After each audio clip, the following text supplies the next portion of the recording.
বাংলাদেশ পৃথিবীর 40তম শক্তিশালী দেশ। তবে এই দেশে রয়েছে একাধিক বাহিনী। তার মাঝে সবচেয়ে শক্তিশালী 5টি বাহিনী এবং তার সক্ষমতা তুলে ধরব আজকের প্রতিবেদনে। এই তালিকায় পঞ্চম অবস্থানে থাকবে বাংলাদেশ আনসার। বিস্ময়কর মনে হলেও এটাই সঠিক, কারণ বাংলাদেশ আনসারের সংখ্যা আকাশচুম্বী। পৃথিবীর সবচেয়ে বড় আধাসামরিক বাহিনী বাংলাদেশ আনসার, যার বর্তমান সংখ্যা 50 থেকে 70 লক্ষ কিংবা তার চেয়েও বেশি। তবে সকল আনসার অস্ত্র চালাতে সক্ষম নয়। আধুনিক রাইফেল অপারেট করতে সক্ষম 15 থেকে 20 লক্ষাধিক আনসার সদস্য। তবে সময়ের সঙ্গে এই সংখ্যা বৃদ্ধি করা হচ্ছে। বাংলাদেশ আনসারে রয়েছে স্পেশাল ফোর্স, যার দক্ষতা বিশ্বমানের বলা যায়। বর্তমানে আনসার বাহিনী পরিচালনা করে বাংলাদেশ সেনাবাহিনী, কারণ এই বাহিনীর দায়িত্ব পালন করেন একজন মেজর জেনারেল। যুদ্ধকালীন সময়ে বাংলাদেশ সৈনিক সংকটে পড়বে, কারণ বাংলাদেশ সেনাবাহিনীর সংখ্যা পর্যাপ্ত নয়। বিশাল এই ঘাটতি পূরণ করবে বাংলাদেশ আনসার, ফলে সেনাবাহিনীর সৈনিক সংকট থাকবে না। বাংলাদেশ আনসার বর্তমানে খুব বেশি সমরাস্ত্র অপারেট করে না, শুধুমাত্র হালকা সমরাস্ত্র অপারেট করে। তার মাঝে সবচেয়ে উল্লেখযোগ্য টাইপ 56 অ্যাসাল্ট রাইফেল, এছাড়াও লাইট মেশিন গান এবং general purpose machine gun operate করে।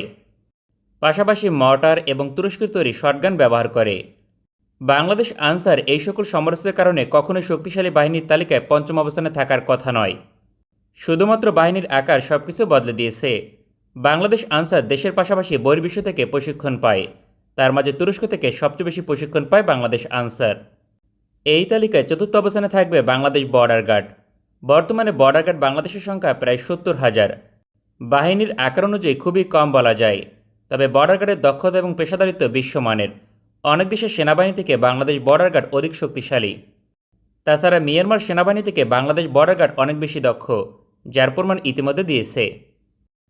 বাংলাদেশ বর্ডার গার্ড সেনাবাহিনীর আদলে 6 মাস প্রশিক্ষণ পায়।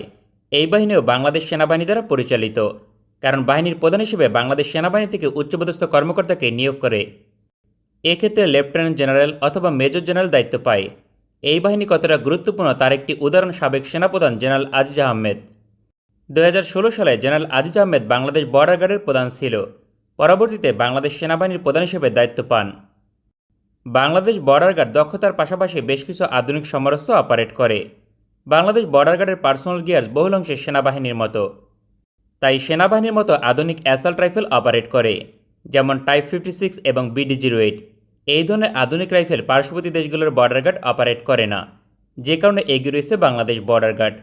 পাশাপাশি লাইট এবং হেভি মেশিনগান অপারেট করে।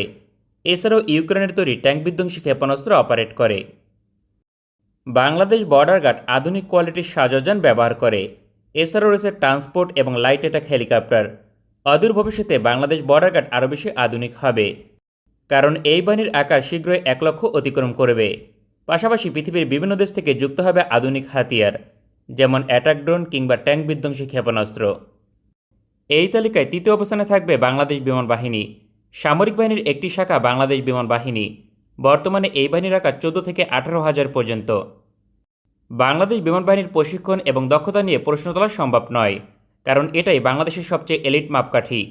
বাংলাদেশ বিমান বাহিনী রয়েছে স্পেশাল ফোর্স, তবে আকৃতি অনুযায়ী বাংলাদেশ বিমান বাহিনীর অবস্থান তৃতীয় নয়। এই বাহিনী এগিয়ে থাকার অন্যতম কারণ সরঞ্জাম এবং সমরাস্ত্র।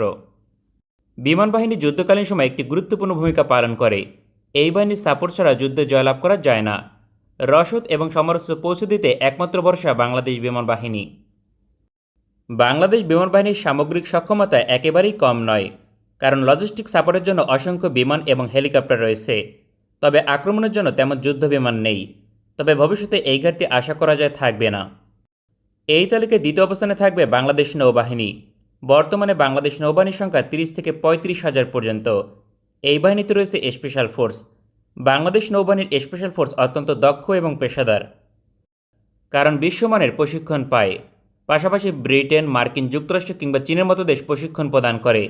বাংলাদেশ নৌবাহিনী বঙ্গোপসাগরীয় অঞ্চল নিজেদের শক্তিশালী অবস্থান বজায় রাখতে সক্ষম হয়েছে, কারণ এই বাহিনী রয়েছে আধুনিক সমরাস্ত্র, বিশেষ করে ফ্রিগেট এবং করভেট যুদ্ধজাহাজ। এছাড়াও সাবমেরিন অপারেট করে বাংলাদেশ নৌবাহিনী। অন্যদিকে হেলিকপ্টার এবং মেরিটাইম প্যাট্রোল এয়ারক্রাফট অপারেট করে। ভবিষ্যতে বাংলাদেশ নৌবাহিনীর আকার 50,000 অতিক্রম করবে, কারণ একাধিক প্রকল্প গ্রহণ করেছে, যা বাস্তবায়ন হলে অতিরিক্ত সদস্য লাগবে। বাংলাদেশ নৌবাহিনী আগামী 1 দশকের মাঝে প্রায় 10 গুণ বেশি শক্তিশালী হবে, যদি পরিকল্পনা বাস্তবায়ন করতে পারে। এই তালিকায় প্রথমে রয়েছে বাংলাদেশ সেনাবাহিনী। কারণ বাংলাদেশের সামরিক শক্তি এবং সক্ষমতা সবকিছু নিয়ন্ত্রণ করে বাংলাদেশ সেনাবাহিনী। এই বাহিনীর আকার প্রায় 1,70,000। বাংলাদেশ সেনাবাহিনী রয়েছে বেশ কয়েকটি স্পেশাল ফোর্স, যার প্রতিটি নিজ নিজ সেক্টরে অপ্রতিদ্বন্দ্বী। বাংলাদেশ সেনাবাহিনী দেশের পাশাপাশি বহির্বিশ্বে শান্তি প্রতিষ্ঠা করেছে। পৃথিবীর হাতে গোনা কয়েকটি দেশের সেনাবাহিনী এত বেশি দক্ষ এবং পেশাদার। সব মিলিয়ে বাংলাদেশ সেনাবাহিনীর প্রশংসাজুলি পৃথিবীর শক্তিশালী দেশগুলো থেকে কম নয়। তবে সেনাবাহিনীর পেশাদারিত্ব আর দক্ষতার জন্য বাংলাদেশ সেনাবাহিনীর অবস্থান প্রথমে এমন নয়। বর্তমানে বাংলাদেশ সেনাবাহিনী বিশ্বমানের কিছু সমরাস্ত্র অপারেট করে।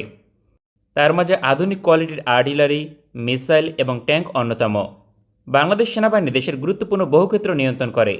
সব মিলিয়ে বাংলাদেশ সেনাবাহিনী দেশের সবচেয়ে শক্তিশালী বাহিনী। বর্তমানে বাংলাদেশ সেনাবাহিনীর আধুনিকায়নে সবচেয়ে বেশি গুরুত্ব দিচ্ছে প্রতিরক্ষা দপ্তর। সেনাবাহিনীর আকার আগামী দিনে বৃদ্ধি করা হবে। এ বিষয়ে কার্যক্রম শুরু হয়েছে। সম্ভবত 2 লক্ষ পর্যন্ত হতে পারে। বাংলাদেশ সেনাবাহিনী আগামী 1 দশকে কমপক্ষে 3 গুণ বেশি শক্তিশালী হবে। উপরিক্ত এই 5টি বাহিনী বাংলাদেশের সবচেয়ে শক্তিশালী বাহিনী। বাংলাদেশ কোনোভাবে আক্রান্ত হলে এই 5টি বাহিনী সবচেয়ে বেশি গুরুত্বপূর্ণ ভূমিকা পালন করবে। আমাদের ভিডিওটি পছন্দ হলে আমাদের সমর্থন করতে সঙ্গে থাকুন। ভালো থাকবেন সবাই। দেখা হবে পরবর্তী কোনো ভিডিওতে।